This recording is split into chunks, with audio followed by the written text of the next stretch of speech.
You feel like your life is stuck. It's not just your imagination. It's not some petty complaint, and it's not a lack of faith. It is real. And there is a specific reason for it that no one has ever told you. Stay here until the end, because what you are about to discover in the next few minutes will change the way you interpret everything happening in your life right now. You've already done everything right. You've prayed. You've fasted. You've confessed. You changed your attitude. You asked for forgiveness. You changed your environment. You read the right books, listened to the right sermons, and surrounded yourself with people who seem to be on the same path. And yet, it feels like there's an invisible wall in front of everything. Doors remain shut. Opportunities appear and then vanish. Projects stall. Relationships don't evolve. Your bank account seems to have a glass ceiling, and you're left there in the dark, asking yourself, what is wrong with me? I'm going to tell you right now what is wrong. It's not you. It's the alignment. Your life has stalled because heaven has a specific mission waiting for you, and until that mission is fulfilled, nothing else will flow the way it should. This isn't punishment, it's direction. It is the most powerful sign that you have been chosen, and that the time of wandering is over. If you are over the age of 35, and you identify with all of this, you need to know that you are not alone, and that what you are experiencing has a name, a cause, and a way out. Stay with me. I'm going to ask you a question that might feel uncomfortable. When was the last time you woke up in the morning knowing exactly why your life exists? Attention, you need to prepare now. I put together an exclusive resource for those who feel set apart for something greater, but live surrounded by noise, distractions, and mental overload. This is a 30-day journey that will transform your life, a guided path to armor your mind and prepare for what's coming, with daily practices of focus, boundaries, and discipline. Stop negotiating with the noise. Learn to spot distractions before they control you and strengthen your mind. Also available in an immersive audio version. Over 10,000 readers have already transformed their lives through the 30-day journey. Thousands of people have already started this transformation. People like you who were tired of living in the fog, ordinary people who decided to stop accepting mental chaos. Take advantage of this limited time offer only this month. Access your link just below in the pinned comment. Not what you want to earn, not what you want to achieve, but what is the real purpose, the reason you were placed on this earth at this specific moment in history. If the answer took a while to come, or if you found yourself staring at the ceiling trying to remember, I need you to understand what that means. There is a massive difference between living with goals and living with a mission. Goals are about what you want. A mission is about what you were called to do. And when a person who was designed to fulfill a mission spends years trying to achieve goals that have nothing to do with that mission, the universe, or call it God, the Spirit, a higher power, call it whatever your faith dictates, that power begins to create resistance. Not to destroy you, to redirect you. Think with me. Have you ever tried to push a door that only opens from the other side? The more force you apply, the more it resists. But the moment you change direction and pull, it opens effortlessly. Many people spend their entire lives pushing with everything they have against a door that was meant to be pulled. And they interpret that resistance as failure, as a lack of merit, as divine abandonment. It's none of those things. It's just the wrong direction. But one thing needs to be clear now before we continue. Recognizing the mission is not the same as understanding it completely. You aren't going to receive a manual. You aren't going to have a signed document arrive in your inbox. The revelation of purpose comes in layers, and the first layer is always the hardest because it requires you to let go of control before you see where you are going. Now I need to talk about the symptoms. Because you are probably living through at least 3 of these, and you need to understand what they really mean. The first symptom is inexplicable dissatisfaction. You have things that other people dream of having: a stable job, a family, a home, decent health, and yet there is a void that won't close. The people around you can't understand it. You even feel guilty for not being grateful enough. But this dissatisfaction isn't ingratitude. It is the purpose that hasn't been activated yet, screaming inside of you. It is the proof that you were made for more, and that your inner self knows it, even when your mind tries to convince you otherwise. The second symptom is progressive isolation. You notice that your circles have been shrinking. Friendships that seemed solid have drifted away. Conversations that used to excite you have lost their meaning, and in place of social bustle, a silence has come that scares even you. But this isolation isn't loneliness, it's selection. Heaven cannot entrust you with a mission of impact while you are surrounded by people whose vision has no room for your calling. The shrinking of the circle is preparation, not punishment. The third symptom is a sense of urgency without a destination. You wake up with the feeling that something needs to be done, that time is passing, that a window is closing. But when you try to turn that urgency into action, you don't know where to take the first step. This anguish is real. This weight in your chest that many people mistake for anxiety, depression, or burnout is actually purpose pressing to be released. It's like a seed in the ground that has reached the point of germinating. The pressure increases because the time has come, not because something is wrong. And the fourth symptom, this is the quietest and most devastating, is the feeling that God has stopped listening. Prayers go up, but seem to hit the ceiling and bounce back. Requests are repeated, and the silence remains. And you start to doubt. You doubt your faith. You doubt yourself. You doubt if you were really called to something, or if it was all an illusion. But I need you to understand, divine silence is not absence. It is a repository. It is the moment when heaven is working in dimensions that your eyes do not yet have access to see. Every prayer that seemed unheard was recorded. Every invisible sacrifice was documented. Every tear shed in silence weighed in the balance of a purpose that is about to reveal itself. If you identified with at least 2 of these symptoms, I want you to do something right now. Leave a comment down below with the word mission. It's not a ritual, it's not a superstition, it is an act of declaration. You are telling your own spirit that you have become aware of the moment you are in. And while you do that, take the opportunity to subscribe to the channel and hit the notification bell, because what comes next in these upcoming videos is a sequence of revelations that needs to reach you in order. Don't let it pass you by. Now let's talk about the root cause. Why does life stall when the mission isn't fulfilled? Think about how a river works. When the water is flowing toward the right destination, it has strength, speed, and life. Everything around the river prospers. The soil is fertile, animals are fed, vegetation grows.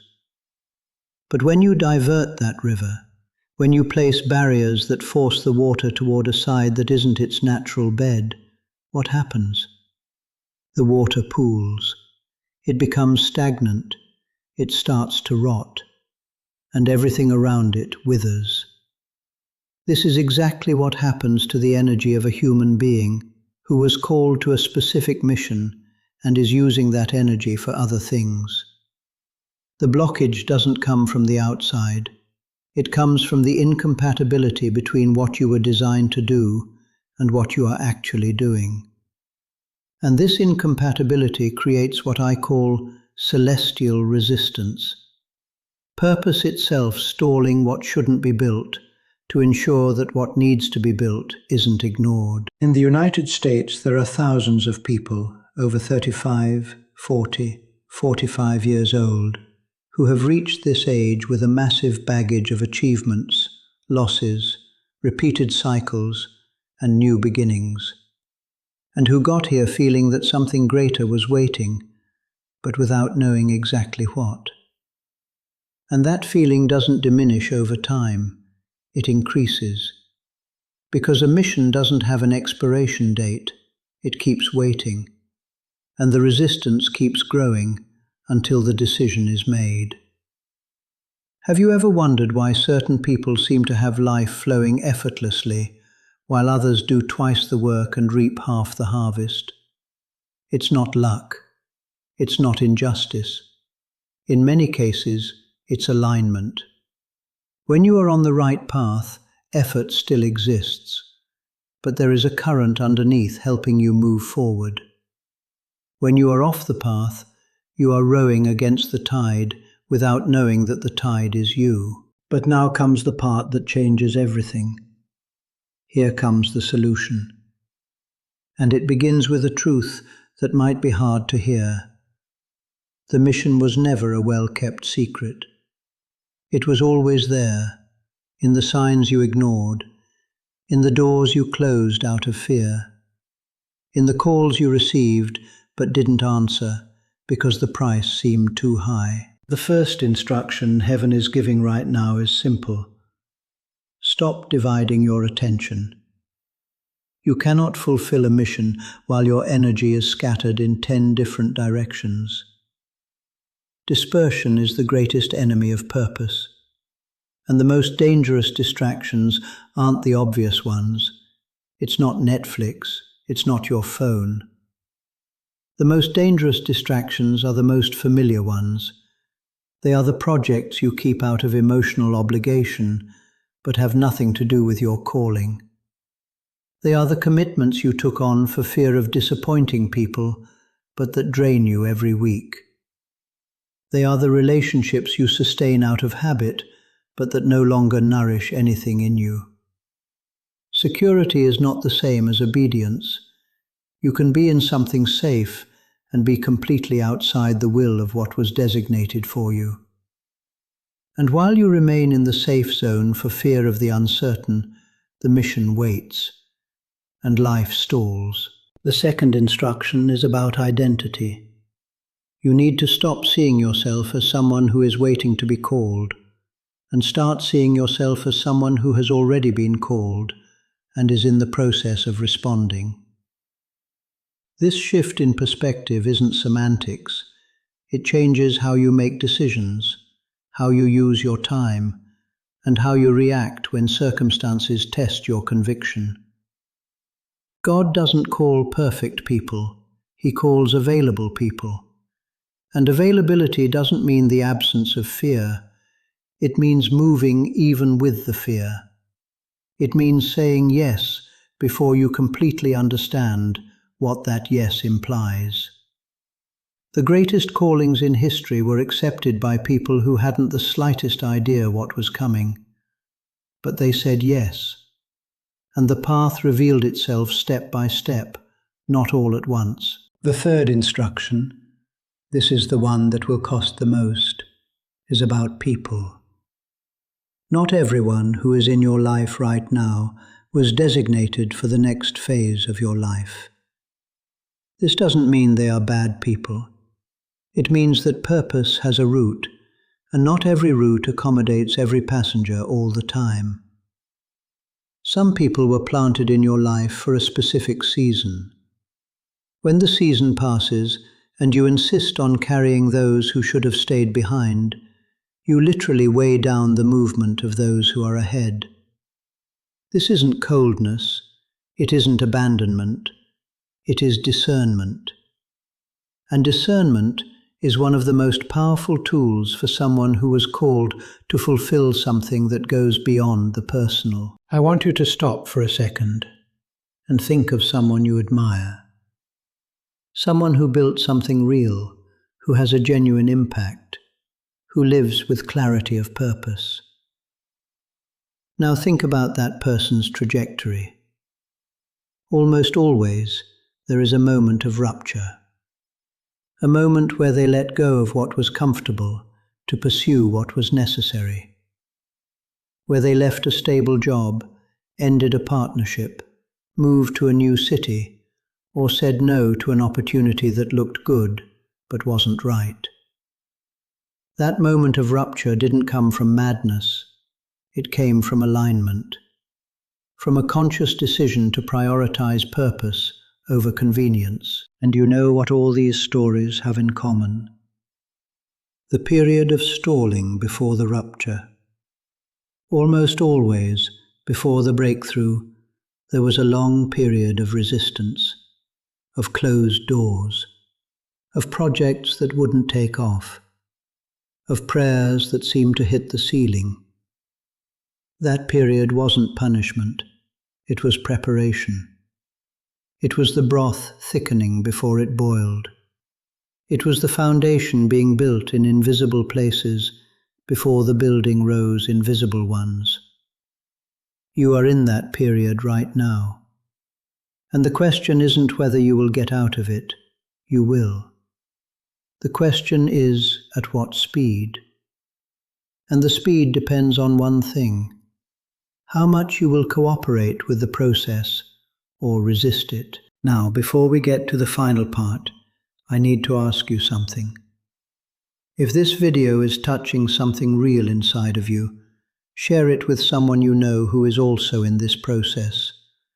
Not because you want to convince anyone of anything, but because purpose is rarely fulfilled in complete isolation. At some point, you will need people who understand the language of the calling. And sharing this content could be the first step toward those connections starting to happen in your life. Go ahead, share it now. There is a piece of data that needs to be mentioned here. Research on psychological well-being in adults over 35 consistently shows that the main source of malaise in this age group isn't a lack of resources, it isn't health, it isn't even relationships. It is the absence of a sense of purpose. In plain English, it's not knowing what life exists for. And this void generates exactly the symptoms we described before: the dissatisfaction, the isolation, the urgency without a destination, the feeling of abandonment. But what the same research shows is equally powerful. When people in this age group find and activate a clear sense of purpose, energy levels increase, health improves, relationships reorganize, and the ability to make difficult decisions multiplies. Not because life got easier, but because it gained direction. And with direction, even difficulty has meaning. This is exactly what happens when the mission is accepted. The weight doesn't vanish. It transforms into propulsion. The pain doesn't disappear, it transforms into fuel. The isolation doesn't end all at once, but you begin to attract the right people at the right pace. Because when you are aligned, what needs to reach you finds the way. The time has come to talk about the next 21 days. Because the revelation of purpose doesn't happen in an instant. It happens in a process. And that process has a window that is open right now. In the next 21 days, something will become clear. Not necessarily in a dramatic way. Maybe it will be a conversation you didn't expect. Maybe it will be a dream that makes more sense than any dream you've ever had. Maybe it will be a door that opens in a way that seems impossible to ignore. Maybe it will simply be an inner certainty that grows until it becomes undeniable. But for that to happen, you need to do your part. And your part begins with a decision. The decision to stop acting as if you haven't been called yet. The decision to start treating purpose as the number one priority, not as something that will happen after everything else is resolved. Purpose doesn't wait for life to get resolved. It is purpose that resolves life. The second part of your task in this period is to create space. This means reducing the commitments that drain you without nourishing you.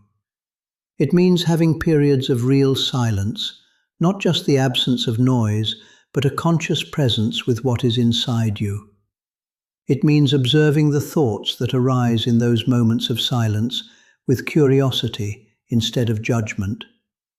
Because often, purpose doesn't scream, it whispers, and you can only hear a whisper when you stop making noise. The third part is to record. Write. Every day for at least 5 minutes. What you feel, what you noticed, what came up that was different.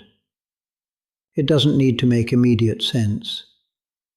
The act of writing externalizes what is internal and creates a timeline that will become a map when you look back after a few weeks. To close, I need you to listen to this with all the attention you have right now. You didn't get here by chance. You didn't click on this video by chance. You didn't read this far by chance. There is something inside you that recognizes the language of the calling, that responds when purpose is mentioned, that wakes up when the conversation goes deep enough. And that recognition is not a coincidence. It is confirmation. Heaven doesn't choose based on a resume. It doesn't choose based on perfection. It doesn't choose those who never made a mistake, never fell, or never doubted. It chooses based on trust, on faithfulness in the details that no one sees, on persistence in the moments when giving up would be the easiest option, on that ability to keep believing even when the external evidence tells you to stop. You have proven that you have that. Every time you didn't give up when you should have. Every time you kept praying when the silence would have been enough justification to stop. Every time you got up from a fall that would have knocked down someone less strong. You were passing the test that comes before the promotion. The stall in your life is not a sign that you failed. It is a sign that you are close, closer than ever. And heaven, which has documented every invisible battle you fought, is declaring right now, the time of waiting is over. The assignment has arrived, and it is urgent. Your mission is not small, it is not convenient, it is not easy. But it was tailor-made for who you are, for what you've lived, and for the scars you carry, which will become your most powerful credentials. Everything that seemed like a waste was training. Everything that seemed like a detour